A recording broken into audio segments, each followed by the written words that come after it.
তো আমার সকল বন্ধুদের, আমার ছোট বড় সবাইকে বলছি, আমার আমার অনেক দিনের স্বপ্ন ছিল যে কেদারনাথ ধাম আসো, কেদারনাথ ধাম আসো। যবে থেকে আমি কাজে বেরিয়েছি বা তবে থেকে আমি কাজ করা শুরু করে, তবে থেকে আমি পয়সা জমিয়ে আমি একদিন হলে আমি যখন ইউটিউবে একদিন ভিডিও দেখলাম সবাই কেদারনাথ ধাম যাচ্ছে, আমার ইচ্ছা না আমি কেদারনাথ ধাম যাব।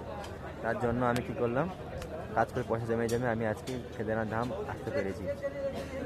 তো জানি না আগে তো আমি কোনো পূর্ণ করেছিলাম নাকি, আজকে বাবা আমাকে সঙ্গে এতদিন নিয়ে এসেছে, তার জন্য আমি খুব খুশি, আমি মনটা খুব সন্তুষ্ট। আমি ভাবতে পারছি না আমি যা কেদারনাথ ধামে আসতে পারবো।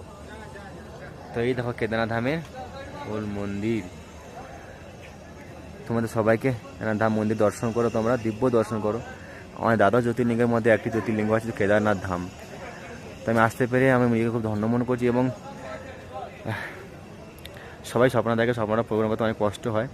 তো তোমরাও স্বপ্ন দেখবে, তোমরাও আসতে পারবে। হর হর মহাদেব। চলো,